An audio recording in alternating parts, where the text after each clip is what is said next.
Bonjour, bonjour, bonjour à tous et soyez à nouveau les bien revenus d'entre les morts pour ce let's play de Resident Evil.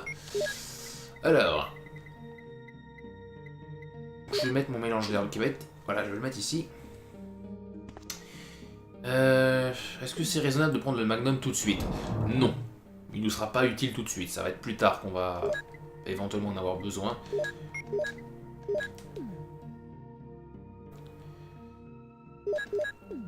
Donc, maintenant, nous voici dans le laboratoire. Il est dit dans le roman, La conspiration d'Umbrella, donc qui est adapté du premier jeu, que dans le laboratoire, il n'y a plus de pièges. Pourquoi me demanderez-vous? Eh bien, parce que c'est l'endroit ultime. Les pièges du manoir, tous les autres pièges en fait, avaient pour objectif d'empêcher les gens d'arriver ici. Donc en théorie, il ne devait pas y avoir de piège ici. Sauf que c'est faux. Et si vous vous demandez pourquoi je suis revenu, en fait c'est parce que je voulais chercher le disque MO. Parce que je vais me débarrasser des disques petit à petit. Voilà, tout simplement. Parce que ces disques MO, j'en ai à la base pas franchement besoin, hein, faut quand même dire ce qui est. Mais par contre...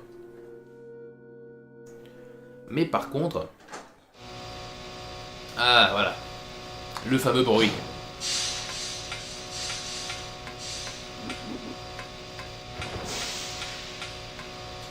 Alors, je disais que le disque MO, j'en avais pas particulièrement besoin, et c'est vrai. Pas pour finir le jeu, mais si vous voulez avoir la bonne fin, c'est mieux.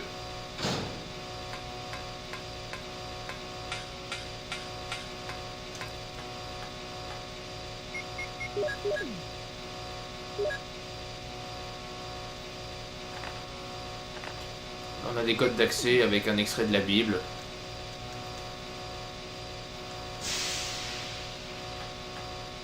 Et on remarquera quand même que les machines sont assez plates, on va dire.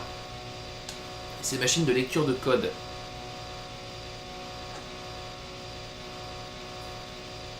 Alors... Allez, prends ça.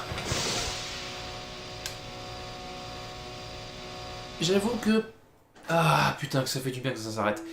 J'avoue que c'est assez compliqué de pas se faire toucher par ces saloperies. Dans le remake, c'est très facile. Mais ici, c'est plutôt compliqué. Alors là, on rentre dans une pièce particulière. Je crois pas qu'on puisse aller dans ce sens-là lorsque l'on joue, en fait, dans le remake. Je crois pas. Cette porte-là est verrouillée. Donc ça permet au remake de jouer encore un peu plus avec nous. Par contre, là, vous constaterez quelque chose de particulier.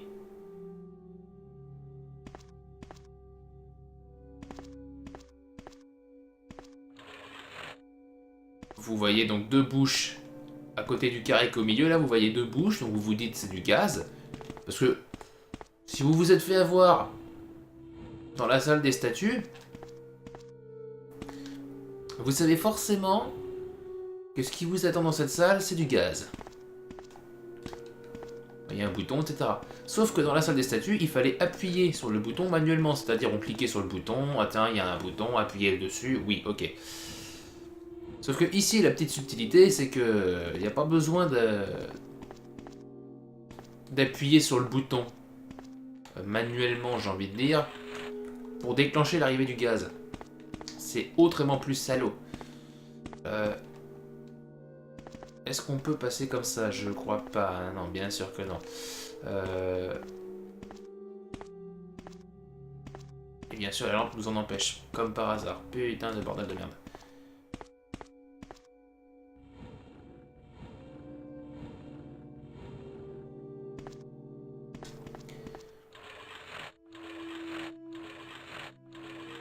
Voilà, pas trop non plus. On va essayer si je peux passer. Non, je peux pas, putain de merde. Par contre, là, je vais peut-être pouvoir. Voilà.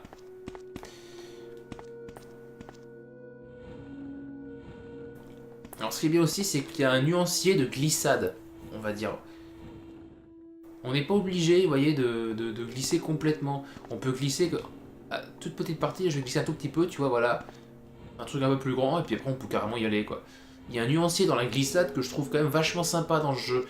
Alors qu'il y a beaucoup de jeux qui n'auraient pas mis un tel nuancier, quoi. Qui d'ailleurs même n'en auraient pas mis du tout, alors...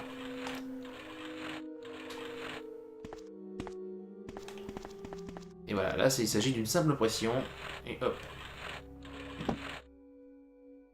Ah merde! Oh putain, c'est pas vrai!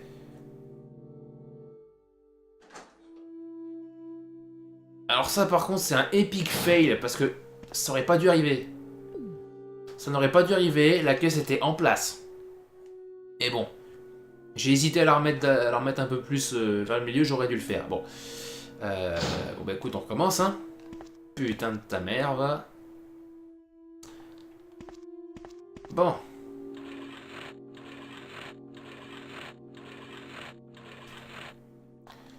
Est-ce que je peux passer? Parfait.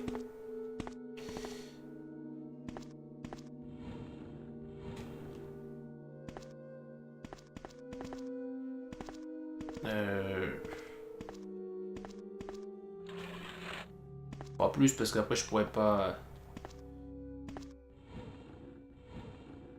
Voilà. Ça c'est très important. Bah, au moins ça vous aura permis de constater que effectivement il y a du gaz qui arrive, qui s'échappe et que c'est dangereux. Mais ce qu'il faut surtout que vous vous rendiez compte, c'est que le gaz, vous l'avez entendu, a fait crier Jill. Et pas de plaisir visiblement. Mais il faut savoir que ça vous indique que le gaz est vraiment nocif. Que Jill va avoir des ennuis si elle le respire. Sauf que, en tant que joueur, et ça je me suis fait déjà avoir une fois, ça a failli me tuer d'ailleurs, Jill ne va crier qu'une seule fois. Voilà. Jill ne va crier qu'une seule fois. Donc moi je pensais, ça l'a fait crier une fois, donc elle va crier plusieurs fois. À chaque fois qu'elle va subir des dégâts, elle va crier. Bah en fait non, elle perd de la vie en fait en continu.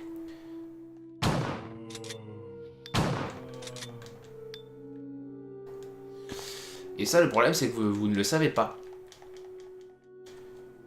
Et ça c'est problématique parce que vous pouvez vous faire avoir. Moi j'ai failli me faire avoir, comme un bleu.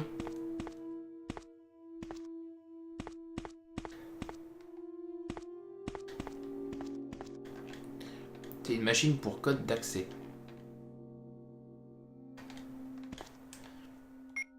Mais cette machine est assez plate. Un petit peu comme la première PlayStation. Par contre, si vous remarquez dans le remake, cette même machine est cubique. Un petit peu comme le GameCube en fait.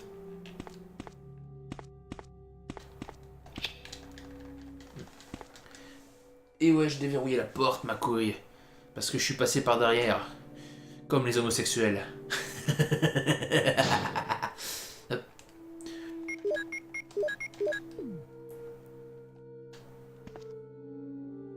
Putain, regardez qui c'est qui arrive.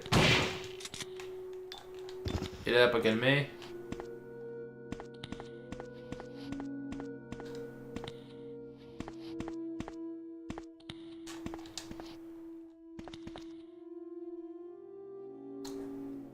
Donc là, en fait, si c'est bien ce que je disais, c'est ici que les zombies sont systématiquement présents. Donc ça sert à rien de trop gaspiller vos balles. De toute façon, les zombies ne vous lâcheront pas la grappe. Et donc nous allons pouvoir passer ici maintenant. Alors si vous voulez, je vais vous montrer brièvement ce qu'il y a dans l'autre pièce. Pièce dans laquelle on n'est pas obligé de passer, je rappelle. Alors là par contre...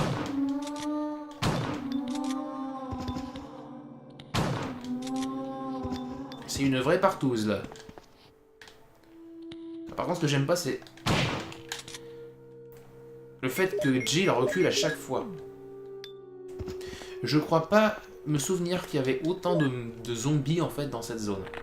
Donc télécopie, comité spécial, rapport confidentiel, oui donc il t'explique, ouais un petit peu, il parle un peu du virus T.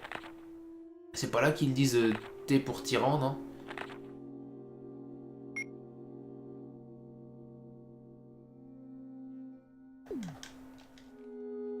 Oui bon finalement, après t'as les documents qui t'expliquent un peu comment s'est échappé le virus, enfin comment.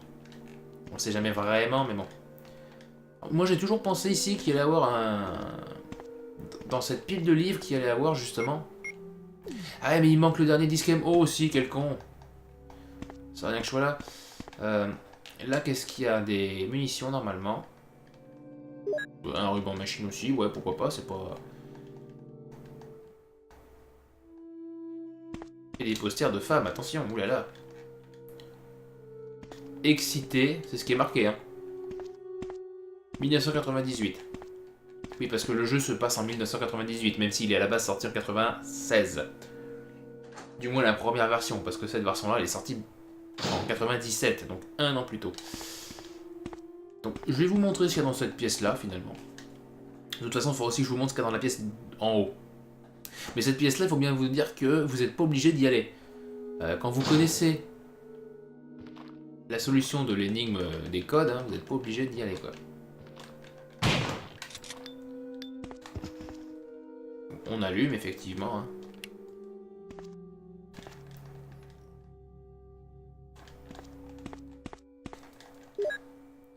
Donc c'est là qu'on t'explique effectivement donc, la lettre d'un chercheur, donc Ada, blablabla. Après t'as un mot de passe avec des symboles. Oui, John Ada, oui, oui, bien sûr. Forcément, t'as une bibliothèque, alors qu'est-ce que tu fais? Bah tu la pousses, hein, voilà. Et là, fallait appuyer sur ce bouton pour transformer un petit peu, de mettre de la lumière bleue. Et donc voilà.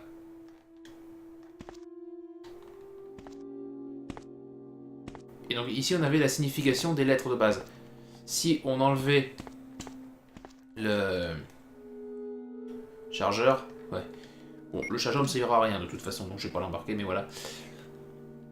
Si on enlève la lumière bleue, hein, vous allez constater que bah on a bel et bien affaire à des codes. Voilà. Et donc c'est à partir de là qu'il fallait trouver le code, le password mall.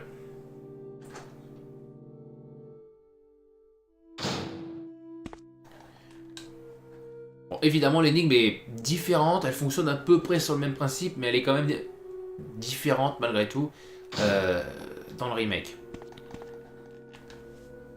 Le but étant toujours d'essayer de surprendre au maximum. Donc là on va remonter, on va voir la scène. Enfin la scène. Les diapositives qui sont très intéressantes.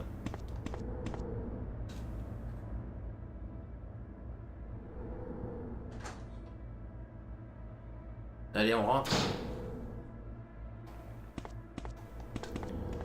Là, vous voyez un intercom, bon, il n'y a rien. Bon, là, on voit bien que le pilier, ici, est en 3D. Donc, il y a forcément quelque chose à faire, sauf qu'on ne peut pas le pousser. Donc là, on nous parle du système de sécurité, bon, qu'il faut aller rejoindre l'héliport, qu'en cas d'activation de l'alarme, ben, toutes les serrures sont débloquées, blablabla, blablabla.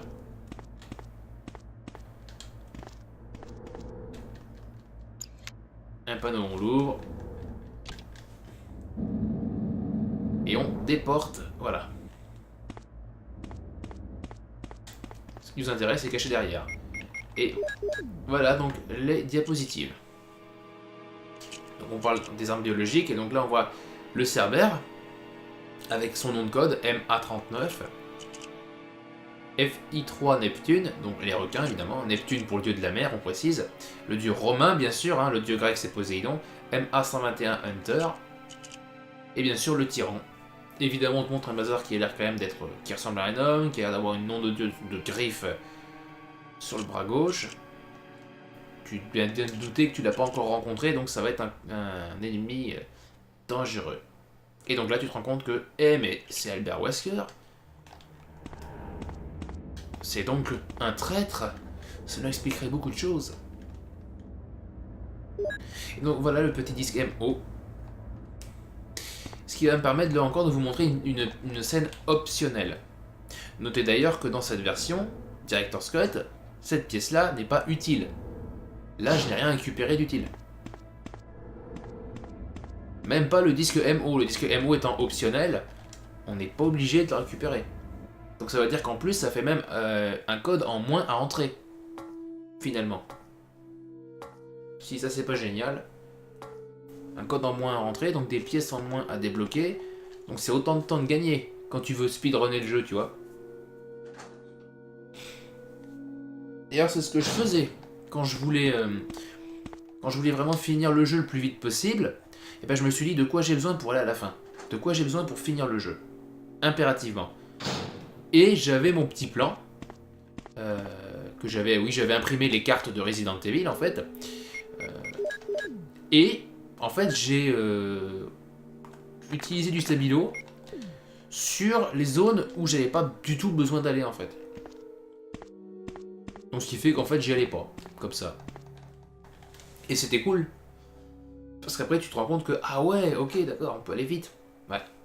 Bon là, bien sûr, le temps final qui va être affiché à la fin de la partie va être plus long que ce que j'ai effectivement fait dans les vidéos, hein, forcément.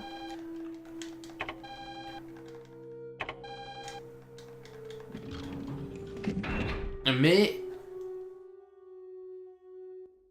bon. Par contre, il faut bien vous dire que ce temps-là, en général, je mets moins de temps. Hein, parce que ici, c'est vrai que j'ai pris le temps de vous montrer des trucs, je me suis arrêté, je vous ai expliqué des choses, j'ai fait des conneries aussi, donc voilà. Petite scène que je vous laisse. Jill? Is that you, Jill? Oh, Chris, you're alive! Non, non, je suis mort. Of course. Damn it, we're in quite a predicament, Jill. I know, Chris. Anyway, I have to open this room. It doesn't work. Well, Chris, I'll be sure to come back and help you soon. Will you wait here? Thanks. I'll be waiting here for you. Voilà. Deux remarques à la con que tu peux faire. Alors déjà, Jill qui dit « Attends, je vais essayer d'ouvrir cette porte » et qui se contente de genre d'abaisser la poignée et de dire « Ah merde, c'est bloqué. » Ben oui, c'est bloqué. Ça, c'est un peu une prison, je veux dire. Évidemment. Hein. Je sais pas, si tu mets les gens en prison, c'est que pour que bah, quand ils essayent d'abaisser la poignée de la porte, ben, que ça s'ouvre pas, quoi. C'est un peu le but d'une prison. Enfin, vous m'excuserez, mais bon, voilà. Complètement con. Et puis après, Jill, attends-moi ici. Ok, Chris. Okay, enfin, pardon. Jill qui dit, ok, attends-moi ici. Et t'as Chris qui répond, ouais, pas de problème, je t'attends ici. Oui, Chris, je veux bien tout ce que tu veux, mais... faudra que tu m'expliques à quel moment t'avais l'intention de l'attendre ailleurs. T'es fermé dans une prison. Donc d'une, forcément, tu vas l'attendre.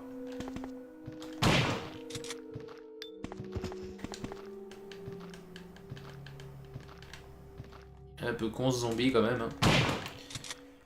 Donc d'une, non seulement tu vas l'attendre, mais de deux, ben, ça va forcément être ici, quoi. Il n'y a pas d'alternative pour le coup. Et donc là, je me rends compte qu'on arrive à nouveau aux 20 minutes. Donc ça veut dire que c'est la fin de cet épisode. Je vais donc me préparer pour ce qui sera probablement, en fait, le tout dernier épisode. Peut-être, c'est pas garanti.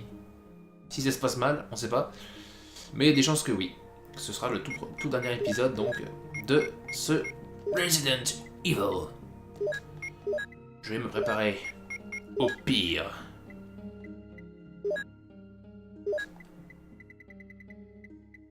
En emportant quand même des soins, faut pas déconner. Hein.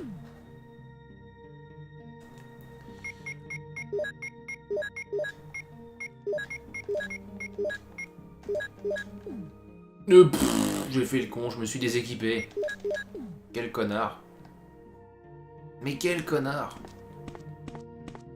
Mais quel enculé de connard. Donc voilà, j'espère que cet épisode vous aura plu. J'espère que vous suivrez cette série jusqu'au bout. D'ici là, je vous dis, portez-vous bien. À la prochaine. Jouez bien. Ciao.